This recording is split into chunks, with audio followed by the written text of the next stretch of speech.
She was the house MC at Catch a Rising Star in New York City for many years. She starred on Broadway in Three from Brooklyn. She's amazing. Give her a big hand, a lot of love. Adrianne Tolsch.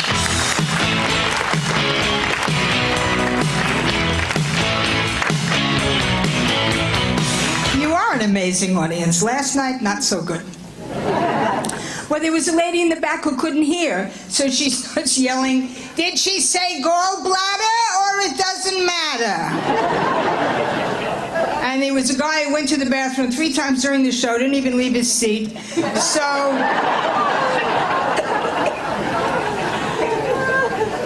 Nice audience. I was just playing at all places in Melbourne, Australia, and I wanted to use the word guy or goyim. I wasn't sure, so I said, "What do you people call non-Jews?" And they all yelled, "Customers!"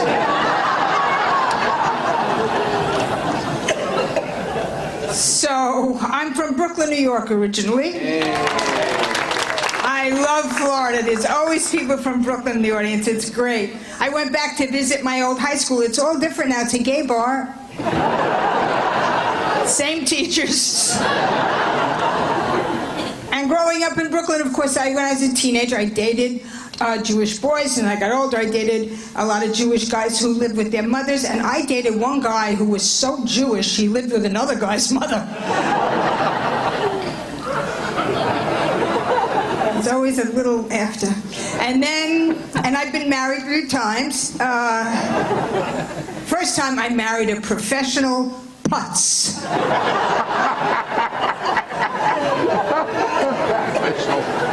He tried to get a job as a lifeguard in a mikveh. Want to explain that to the customers in the audience? And he was a drunk. So now I'm married very happily to a sweetheart. He's younger than I am, but so are the 4 outer planets. Well, he's not that young. He doesn't ask the questions at the Seder. And my mother loves him because she didn't have boys. She just had me. We're not doing that again with decent people. That was her feeling about it. She's amazing, my mother.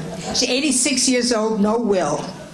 I said, "Ma, you gotta make some arrangements. You know, you don't want all this stuff to fall into the wrong hands. You know, these Hummel figures, the wax fruit, rubber grapes, and the glass candy dishes with the hard candy from 1948. She said, "I want to give you the money now." I said, "Ma, please, spend it on yourself. I don't need your money." "No, I want to give it to you now." "George, bring me my purse."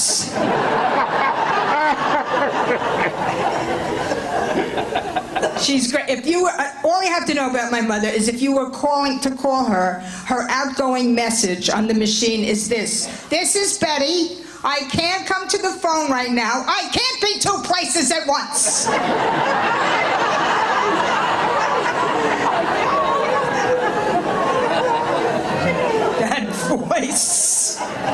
That voice. You know, each generation of women in my family have different voice. Like my grandma had that cute, the bubby voice. It's so cute. I didn't understand it. Soup. So cute. Really cute. So I used to picture my grandma having a job as a classical music disc jockey on the radio with that voice. "We got for you today Tim Beethoven, Tim Opus 44, but for you 43, 50, 75, work it out." And my cousins, my contemporaries, they talk more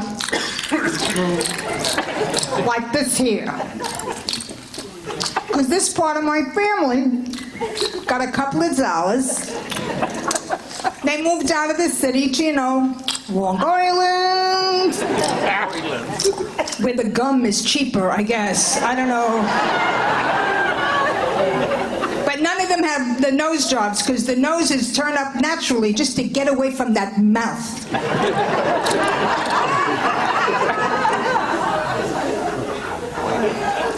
And my mom and my aunts have the ambulance voice. Run over there. Oh, jeez, please do, go. Take us into hate, go, please.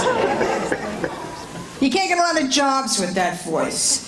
Can't be a phone sex operator with that voice. Ring, ring, ring. What are you wearing? Oh. Everything I've ever owned, lady. All my aunts have that voice. All my uncles, dead. Why? I know why, because the voice killed them. These men were married to these women for 50 years, 60 years. That's the first thing they heard every morning of their lives. They'd open an eye and they'd hear, "Get off me!" You said you're going to leave money on the dresser. You didn't leave money on the dresser. I looked for the money on the dresser. My uncles are all laying there to this day. Oh, so nice. Oh, you're such a machaya. Oh. If I could get the cable. Oh.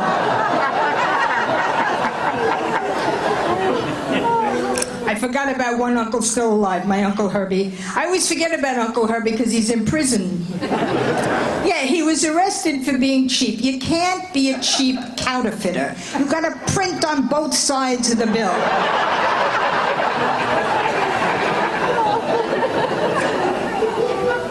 But a tough man.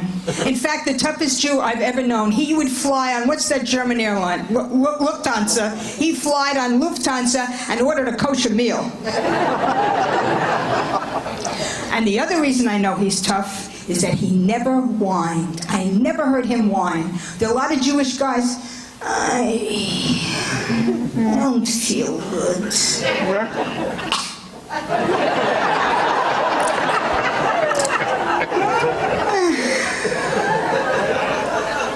The ex-husband would whine. It's not sexy, the whining. I gotta tell you, you want to do it now even though I'm in a draft?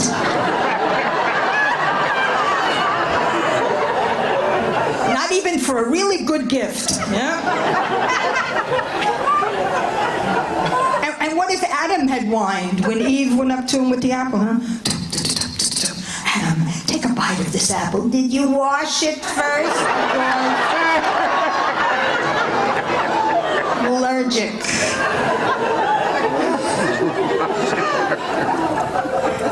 It's all about sex. By the way, it's very friendly down here. A couple of older gentlemen have actually kind of hit on me. A guy came up to me and said, "You take Coumadin? I take Coumadin."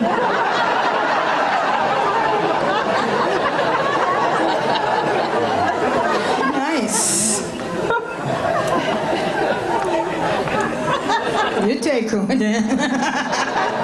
But I'm a little uncomfortable as I get older with sex. Certain positions I'm not comfortable with anymore. Like being on top. Even backwards, I want to be under a poncho. And sitting forward on top, leaning over. Tits were not meant to cause corneal damage.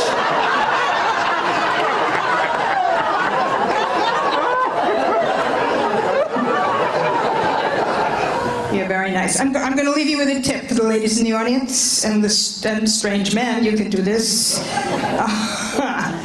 Keep a box of Tampax around for display purposes only.